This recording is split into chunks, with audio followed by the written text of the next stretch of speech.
Hello everyone, आज हम real number के पार्ट थर्ड में बात करेंगे। एचसीएफ और एलसीएम लेने की ट्रिक्स बताएंगे और उससे रिलेटेड क्वेश्चंस बताएंगे। ये एक्सरसाइज 1.2 के क्वेश्चन है, क्वेश्चन नंबर 3। ठीक है, तो सबसे पहले हमें ये देखना है कि जो नंबर दिए गए हैं उसको हम नोट कर लेते हैं। प्राइम फैक्टराइजेशन से इसको सॉर्ट आउट करना है। ठीक है, तो हमने सबसे पहले सबका प्राइम फैक्टराइजेशन निकाल रखा है। ठीक है, अब हमें लगाना है एचसीएफ पता करना है। तो एचसीएफ की ट्रिक्स क्या होती है? स्मॉलेस्ट पावर लेना होता है कॉमन प्राइम नंबर में। तो इसमें सबसे पहले कॉमन नंबर ढूंढ लेते हैं। 2 कॉमन है, किसी में नहीं है तो 2 को हटा दो। 3 है तो हाँ 3 को हमने ले लिया। इसमें सबसे पहले क्या लेना है? स्मॉलेस्ट पावर लेनी। इसमें स्मॉलेस्ट पावर किसकी है? 3 की स्मॉलेस्ट पावर क्या है? 1 है, तो इसको नोट डाउन कर लिया। 5 है तो 5 किसी में नहीं है। 7 है तो 7 नहीं है। तो हमें सबसे पहले कॉमन, आपको अगर एचसीएफ पता करना है तो ये बात ध्यान रखनी होगी कि तीनों में, दोनों में कॉमन होना चाहिए। अगर 3 वैल्यू दे रखी तो तीनों में कॉमन होना चाहिए, तो 2 वैल्यू दे रखी तो दोनों में कॉमन होना चाहिए। ठीक है, ये होना चाहिए। तो ये आंसर एचसीएफ इसका ये हो जाएगा। अगर हम एलसीएम की बात करते हैं तो एलसीएम में आपको ट्रिक्स ये लगानी, ग्रेटेस्ट पावर आपको लगानी जो भी इन लोगों में इन्वॉल्व है, यानी कि पी में, क्यू में, आर में। तो ग्रेटेस्ट पावर हम चेक कर लेते। सबसे पहले हम पावर में कन्वर्ट करते हैं। इसकी ग्रेटेस्ट पावर क्या है? 2 है। 3 की ग्रेटेस्ट पावर क्या है? 1 है। 5 की ग्रेटेस्ट पावर क्या है? 1 है, क्योंकि 5 किसी और में नहीं है। ठीक है, 7 की ग्रेटेस्ट पावर क्या है? 1 है। अब इन सबको मल्टीप्लाई कर देते। 2 2 4, 4 3 12, 12 5 60 और 67 420। ये हमारा फाइनल आंसर आ गया। तो ये बात याद रखिएगा।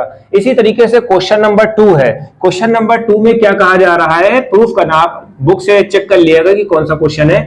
प्रूफ करना है कंपोजिट नंबर। देखिए, हमने 2 नंबर्स के बारे में बताए थे। एक हमारा प्राइम नंबर है, एक हमारा कंपोजिट नंबर। प्राइम नंबर का मतलब क्या होता है? जो खुद ही नंबर से कटे या 1 से कटे। कोई भी नंबर होगा वो 1 से तो डिविजिबल होगा ही होगा एटलीस्ट।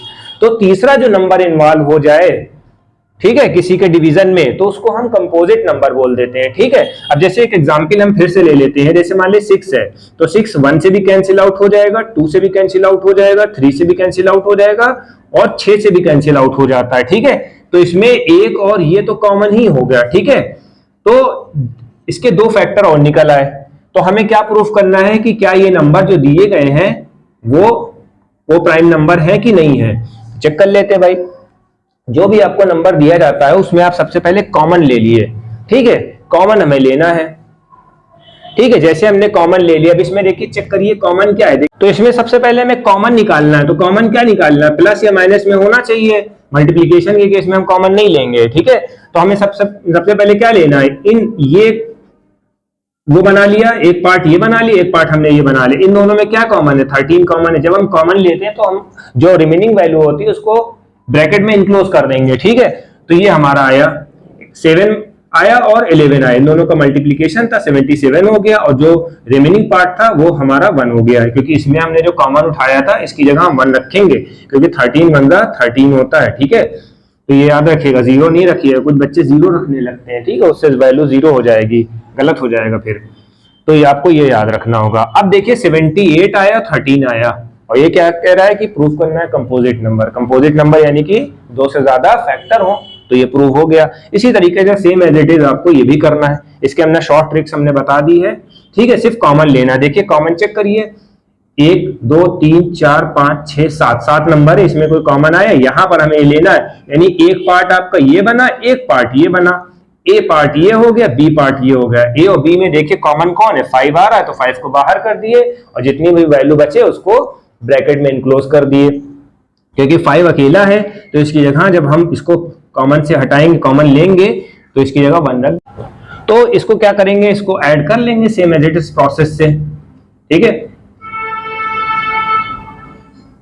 तो ये भी एक हमारा कंपोजिट नंबर होगा। भैया कंपोजिट नंबर क्यों? क्योंकि 2 से ज्यादा तो आ ही रहे हैं इसके डिवीजन। ठीक है, अब हम क्वेश्चन नंबर 7 ले लेते हैं। क्वेश्चन नंबर 7 में ये इन्होंने कहा है कि 2 लोग हैं, सोनिया है, रवि है। ये दोनों लोग एक सर्कुलर ऑर्बिट में चक्कर लगाते हैं। ठीक है, सोनिया का टाइम जो है 18 मिनट है कंप्लीट चक्कर लगाने का, और रवि का क्या है? 12 मिनट है। तो इन्होंने क्वेश्चन में ये कहा गया है कि जो ए पॉइंट से जब चलेंगे, स्टार्टिंग पॉइंट से फिर से आएंगे, मिलेंगे, तो ये कितने टाइम के बाद मिलेंगे। ठीक है, इसमें दो तरीके से क्वेश्चन बनते हैं, एक एचसीएफ से रिलेटेड और एक एलसीएम से रिलेटेड। ठीक है, अगर एचसीएफ वाला क्वेश्चन होता तो यहाँ पर कभी किसी भी एनी पॉइंट पे मिलते। ठीक है, इन्होंने क्या कहा है, स्टार्टिंग पॉइंट पे। तो जब हम स्टार्टिंग पॉइंट पे मिलेंगे तो क्या होगा कि ऑब्वियसली टाइम ज्यादा लगेगा। ठीक है, क्योंकि वो पूरा चक्कर लगाएगा, कितने चक्कर लगाएगा वो देखा जाएगा। ठीक है, तो हम इसमें एलसीएम लेते हैं, क्योंकि बच्चे कंफ्यूज हो जाते हैं कि इसमें एलसीएम लिया जाए या एचसीएफ लिया जाए। एचसीएफ तब लिया जाता जब हम किसी भी पॉइंट पे कहते तो इसमें हम इसमें एचसीएफ लेते। अब हम इसमें एलसीएम लेंगे और एलसीएम का कंसेप्ट आपको पता ही है।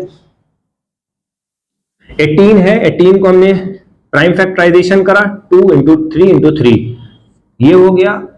रवि का क्या है, 2 इंटू 2 इंटू 3 है। तो हमने क्या करा, एलसीएम इसका लेना है।